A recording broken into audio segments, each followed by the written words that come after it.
साहब से मेरी हमारी बात हुई, बेटे ने पूछा, कार साहब ने कहा ऐसा कोई मामला नहीं हुआ, मैंने कुछ ऐसा नहीं किया, बस उन्होंने मुझे तशद्दुद इतना किया कि मैं जिसकी वजह से अपनी जान बचाने के लिए ये बात कहने पे मजबूर हुआ कि मैंने कुछ नहीं किया, मैंने कोशिश की है। वो जो इकरार कर रहे हैं कि अगर मैंने कोई काम किया ही नहीं है तो मुझे क्या ज़रूरत है इकरार करने की? भाई वो आप देख सकते हैं कि वो कितने ज़ोर ज़ोर से तशद्दुद कर रहे हैं और गाली गलोच कर रहे हैं और जान से मारने की धमकियां दे रहे हैं और फैमिली को भी जान से मारने की धमकियां दे रहे हैं।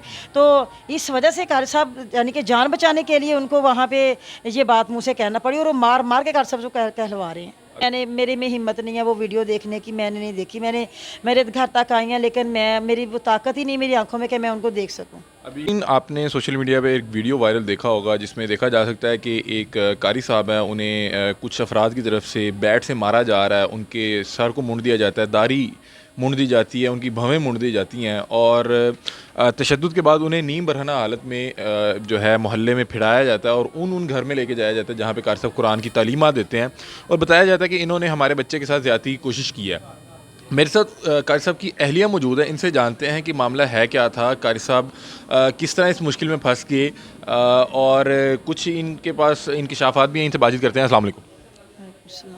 अच्छा, मुझे बताइएगा कि ये क्या मामला था और कब आपको पता लगा इस मामले के बारे में? भाई मामला तो बच्चों को पढ़ाने का था। कार साहब पहले भी पढ़ाते रहे और 4 साल के इनके घर में पढ़ाते हैं, लेकिन कार साहब शाम 5 बजे जब घर से निकले जुम्मे वाले दिन पढ़ाने के लिए तो मुझे तकरीबन रात को 9 बजे पता चला है।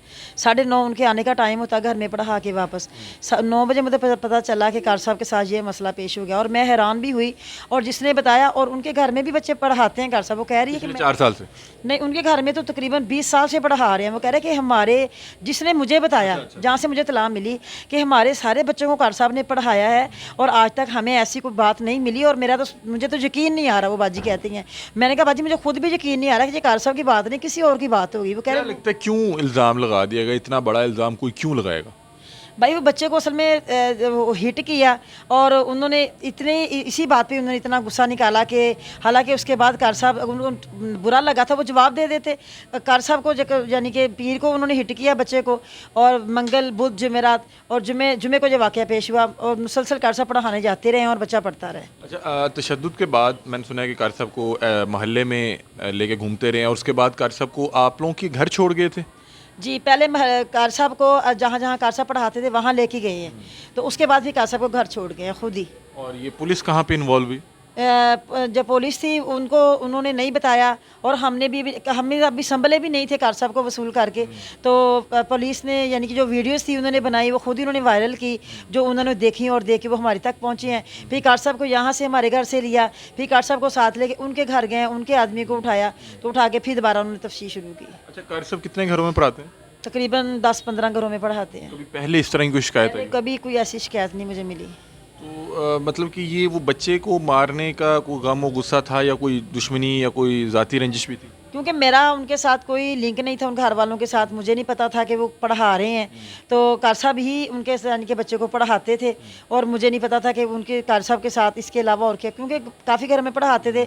वो सारी बातें घर में नहीं भी बताई जाती हैं आके, क्योंकि मैं खुद भी पढ़ाती हूँ और हमारा इतना टाइम नहीं होता कि हम इधर उधर की भी बातें करते रहे। तो मुझे नहीं पता था कि कार साहब उनके साथ यानी कि वैसे क्या मामला था। वो वीडियोस देखी हैं वायरल? नहीं, मेरे में हिम्मत नहीं है वो वीडियो देखने की, मैंने नहीं देखी। मेरे घर तक आई हैं लेकिन मेरी वो ताकत ही नहीं मेरी आंखों में कि मैं उनको देख सकूं। अभी मेडिकल में क्या साबित हुआ, अगर आप कुछ बता सकें? मेडिकल में जो हमें SHO ने जो बात कही है कि आपका जो रिपोर्ट है वो क्लियर है, उसमें कोई ऐसी बात नहीं है, जबकि रिपोर्ट हमारे हाथ में नहीं है। अच्छा, हाँ जी। तो कारी साहब इस टाइम आपकी कोई बातचीत हुई जब वो आपके घर छोड़ के गए हैं पुलिस के आने से पहले? जी, कार साहब से हमारी बात हुई, बेटे ने पूछा, कार साहब ने कहा ऐसा कोई मामला नहीं हुआ, मैंने कुछ ऐसा नहीं किया, बस उन्होंने मुझे तशद्दुद इतना किया कि मैं जिसकी वजह से अपनी जान बचाने के लिए ये बात कहने पे मजबूर हुआ कि मैंने कुछ नहीं किया, मैंने कोशिश की है। वो जो इकरार कर रहे हैं कि अगर मैंने कोई काम किया ही नहीं है तो मुझे क्या ज़रूरत है इकरार करने की? भाई वो आप देख सकते हैं कि वो कितने ज़ोर ज़ोर से तशद्दुद कर रहे हैं और गाली गलोच कर रहे हैं और जान से मारने की धमकियां दे रहे हैं और फैमिली को भी जान से मारने की धमकियां दे रहे हैं। तो इस वजह से कारी साहब यानी कि जान बचाने के लिए उनको वहाँ पे ये बात मुँह से कहना पड़ी और वो मार मार के कारी साहब को कहलवा रहे हैं। अभी कारी साहब इस टाइम कहाँ हैं? अभी इस वक्त लाहौर जेल में है। मुलाकात हुई आपकी? हाँ जी, हमारी मुलाकात कल हुई है। पुलिस वालों का रवैया क्या रहा पूरे मामले में? पुलिस वालों ने तो यानी कि हमें कोई इतना ख़ास रिस्पॉन्स नहीं दिया, जबकि तसल्लियाँ झूठी देते रहे हैं, लेकिन अमली तौर पे उन्होंने हमारे साथ कुछ ऐसा यानी कि अच्छा मामला नहीं किया। بہت شکریہ جی. تو ناظرین یہ ویڈیو آپ نے وائرل دیکھا ہوگا سوشل میڈیا پہ بہت زیادہ، جس میں دیکھا جا سکتا ہے کہ ایک بزرگ شخص ہے، اس کی داڑھی مونڈ دی جاتی ہے، اس کے سر کے بال مونڈ دی جاتے ہیں، پھر اس کو نیم برہنہ حالت میں جو ہے گلیوں میں پھرایا جاتا ہے اور اس کی تذلیل کی جاتی ہے. واللہ عالم کہ اس رات ادھر کیا ہوا، لیکن جو ایف آئی آر میں ایک چیز تھی وہ یہ تھی کہ قاری صاحب بارہا کوشش کر رہے تھے اور پھر ان کے والد نے رنگے ہاتھوں پکڑا. اگر تو بارہا کوشش کر رہے تھے تو کوئی بھی عقلمند آدمی جس کو کوئی ذرا سا شک بھی ہو، وہ کسی بھی ایسے شخص کو اپنے گھر میں گھسنے نہیں دے گا. واللہ عالم اس میں کیا صداقت ہے. کچھ دنوں میں اس کی جو تحقیقات ہیں وہ جاری و ساری ہیں اور یہ جو بھی پس پردہ جو بھی باتیں ہیں وہ سامنے آ جائیں گی. لیکن ان کی اہلیہ کافی اس ٹائم پریشان ہیں، ان کے بیٹے کافی پریشان ہیں کہ پولیس جس طرح سے آ کے ان کو لے کے گئی اور جو واقعہ کیا گیا قاری صاحب کے ساتھ. اور خاص طور پہ ایک اور چیز بڑی اہم ہے کہ قاری صاحب کو تشدد کے بعد ذلیل و رسوا کر کے ان کے گھر واپس بھیج دیا گیا. اگر کوئی بھی ایسا معاملہ اگر تھا تو ان کے گھر والوں کا بھی یہی کہنا ہے کہ انہیں پولیس کے حوالے کیا جاتا، جو کہ ایک طریقہ ہے. کوئی بھی شخص قانون کو ہاتھ میں لے کے کسی کو ذلیل و رسوا نہیں کر سکتا.